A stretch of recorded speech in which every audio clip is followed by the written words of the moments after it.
हम पढ़ रहे हैं हमारा चैप्टर जो है नंबर 6 लाइफ प्रोसेसेस। ठीक है, तो जैसे हम हमारी प्रीवियस क्लासेस में जो है डिस्कस कर चुके हैं, ठीक है, हमने जो इसका इंट्रोडक्शन पढ़ा है कि लाइफ जो है क्या होता है, लिविंग नॉन लिविंग के बीच में क्या डिफरेंसेस है। ठीक है, या इसके साथ जो है हम पहले पढ़ चुके हैं कि कौन कौन सी इंपॉर्टेंट प्रोसेसेस है जो कि लाइफ के लिए या सर्वाइव करने के लिए नेसेसरी है। ठीक है, यदि हमने लिविंग बींग्स कहा है यानी उनमें कोई ना कोई फिजियोलॉजिकल प्रोसेसेस हो रही है, जो फिजियोलॉजिकल प्रोसेसेस उन्हें क्या कर रही है, सर्वाइव करने में हेल्प कर रही है। ठीक है, जैसे हमने इंपॉर्टेंट 4 फिजियोलॉजिकल प्रोसेसेस की बात की थी, न्यूट्रिशन, डाइजेशन, ठीक है, रेस्पिरेशन, एक्सक्रीशन एंड रिप्रोडक्शन। ठीक है, तो ये 4 फिजियोलॉजिकल प्रोसेसेस जो है मोस्ट इंपॉर्टेंट फिजियोलॉजिकल प्रोसेसेस है। ठीक है, यदि ये फिजियोलॉजिकल प्रोसेसेस नहीं होगी, ठीक है, तो कोई भी लिविंग ऑर्गेनिज्म सर्वाइव नहीं कर पाएगा। ठीक है, तो बेसिकली डिफरेंट लाइफ प्रोसेसेस जो है,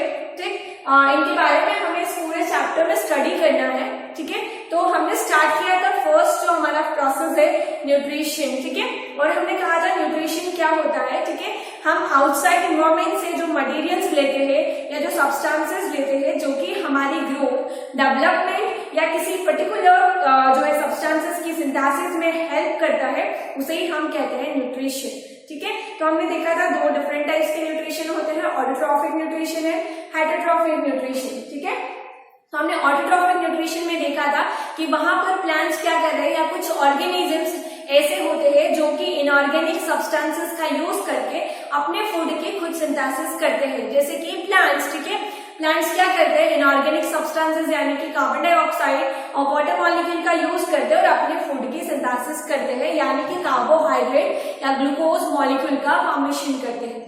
ठीक है, तो प्लांट्स के पास ये एबिलिटी होती है क्योंकि उनके पास कुछ स्पेसिफिक पिगमेंट्स प्रेजेंट होते हैं, कुछ स्ट्रक्चर्स प्रेजेंट होते हैं जिनके पास एबिलिटी होती है उस सिंथेसिस में हेल्प करने की।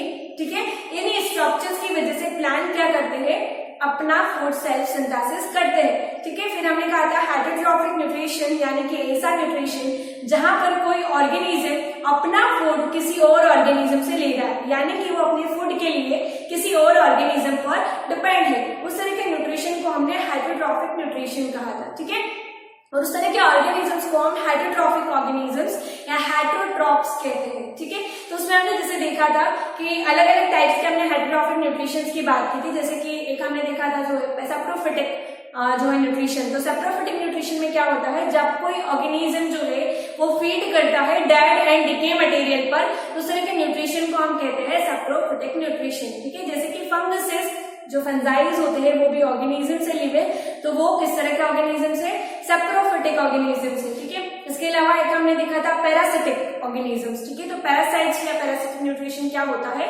जहां पर कोई एक पैरासाइट जो है किसी होस्ट में रहता है और उस होस्ट से वो रेडीमेड फूड लेता है, जैसे कि लाइसिस और जो मॉस्किटोज है जो कि हमारा ब्लड सक करते हैं। ठीक है, तो हमारे ब्लड में रेडीमेड वो सारे ऑर्गेनिक कंपाउंड्स प्रेजेंट होते हैं, ऑर्गेनिक सब्सटेंसेस प्रेजेंट होते हैं जो कि उन्हें अपनी ग्रोथ के लिए जरूरी होते हैं। ठीक है, तो हम उनके लिए क्या हुए, होस्ट, और वो क्या हुए, पैरासाइट। ठीक है, इसके अलावा हमने एक और देखा था होलोजोइक न्यूट्रिशन। ठीक है, ऐसे ऑर्गेनिजम्स या इस तरह का न्यूट्रिशन जिसमें क्या हो रहा है, हैंड्स के थ्रू क्या कर रहे हैं, जो ऑर्गेनिजम्स है वो अपना फूड ले रहे हैं, उसको प्रॉपरली डाइजेस्ट कर रहे हैं, डाइजेशन की कंप्लीट प्रोसेसेस हो रही है, और जो एक्सक्रीटा है यानी कि जो वेस्ट मटेरियल है उसको बॉडी से रिलीज आउट कर रहे हैं। ठीक है, तो उस तरह के न्यूट्रिशन को क्या कहते हैं, होलोजोइक न्यूट्रिशन। ठीक है, जो कि किसमें होता है, ह्यूमन बीइंग्स। ठीक है, और मैमल्स, मोस्ट ऑफ मैमल्स, जो मैमल्स है उनमें भी होलोजोइक न्यूट्रिशन होता है। ठीक है, अब हम जो है डिटेल में पढ़ेंगे ऑटोट्रॉफिक न्यूट्रिशन। ठीक है,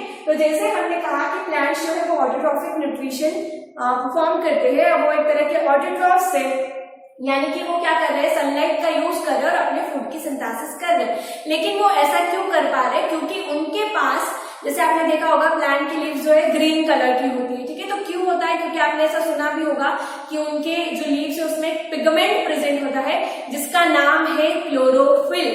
ठीक है, तो क्लोरोफिल ही वो पिगमेंट है जो क्या करता है, सनलाइट को एब्जॉर्ब करता है और उस सनलाइट का यूज करके बनाता है फूड। ठीक है, तो वहां पर एक्चुअली होता क्या है, फोटोसिंथेसिस की प्रोसेस में कि सनलाइट जो एनर्जी है यानी कि जो लाइट एनर्जी है उसको कन्वर्ट किया जाता है किस फॉर्म में, केमिकल फॉर्म में, ठीक है। लाइट एनर्जी, लाइट सनलाइट जो है उसका यूज करके क्या फॉर्म हो रहा है, ग्लूकोज मॉलिक्यूल, ठीक है। तो ग्लूकोज क्या है, एक केमिकल, यानी कि सनलाइट एनर्जी का यूज करके किसमें कन्वर्ट किया जा रहा है, उसको केमिकल एनर्जी, ठीक है।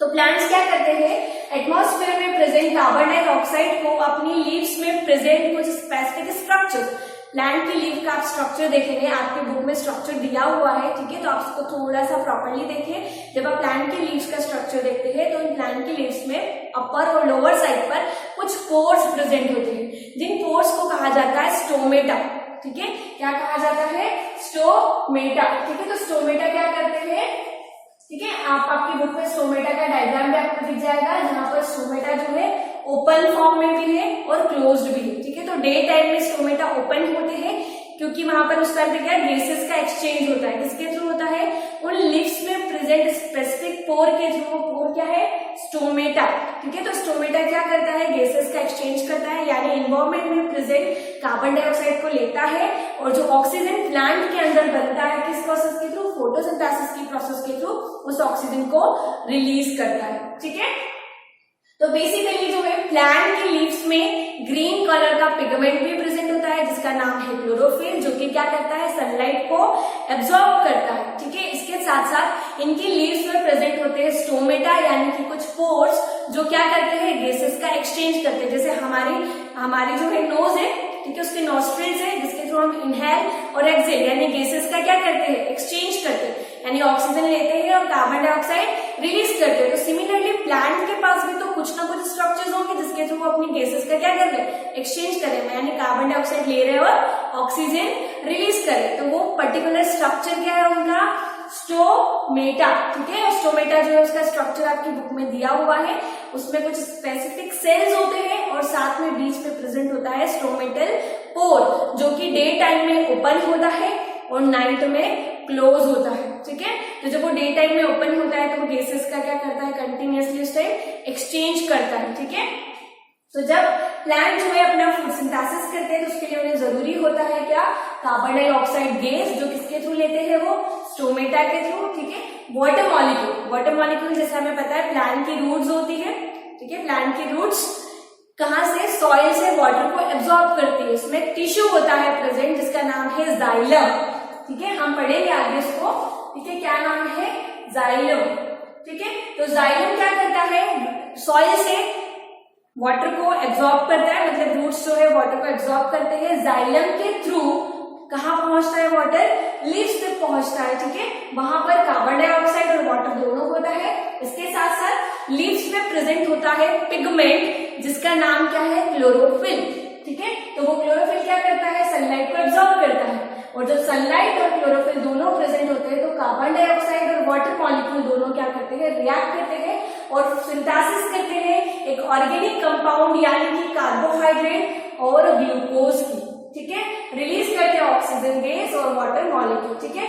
और इस प्रोसेस को कहा जाता है फोटोसिंथेसिस की प्रोसेस, ठीक है। फोटो यानी लाइट, सिंथेसिस यानी फॉर्मेशन, ठीक है। तो लाइट के प्रेजेंस में जब किसी चीज का फॉर्मेशन होता है तो उस प्रोसेस को कहा जाता है फोटोसिंथेसिस का प्रोसेस, यानी सनलाइट के प्रेजेंस में ग्लूकोज या कार्बोहाइड्रेट की सिंथेसिस। ग्लूकोज जो एक तरह का क्या है, कार्बोहाइड्रेट, ठीक है। और कार्बोहाइड्रेट का एक शुगर है ना, जैसे कि आप ग्लूकोज लेते हो ना, कभी हमें चक्कर आने लगते हैं तो पानी में हमें ग्लूकोज जो है डिसॉल्व करके देते हैं, ठीक है। तो वो ग्लूकोज एक्चुअली क्या एक शुगर है, ठीक है, शुगर है यानी कि कार्बोहाइड्रेट है, ठीक है, क्लियर है। तो इसका सिंथेसिस होता है और साथ में ऑक्सीजन गैस रिलीज होता है, ठीक है। तो जो ऑक्सीजन गैस रिलीज हुआ है वो स्टोमेटल पोर्स के थ्रू कहाँ आएगा, बाहर एनवायरमेंट में, ठीक है, क्लियर है। तो प्लांट्स किस तरह से अपना फूड सिंथेसिस करते हैं, ठीक है। और ऑटोट्रॉफिक न्यूट्रिशन क्या होता है, ठीक है। और प्लांट जो अपना फूड खुद सिंथेसिस क्यों करते हैं, क्योंकि इनके पास कुछ स्पेसिफिक पिगमेंट प्रेजेंट होता है और उस पिगमेंट में एबिलिटी होती है सनलाइट को एब्जॉर्ब करने की और उस सनलाइट की प्रेजेंस में वो फॉर्म करते हैं क्या, अपना फूड, यानी कि कार्बन कंपाउंड जिसका नाम क्या है, ग्लूकोज, क्लियर है, ठीक है। तो ये था प्लांट का ऑटोट्रॉफिक न्यूट्रिशन या फोटोसिंथेसिस की प्रोसेस, ठीक है, क्लियर है। अब आगे का जो टॉपिक है उसको हम हमारी नेक्स्ट क्लास में डिस्कस करेंगे।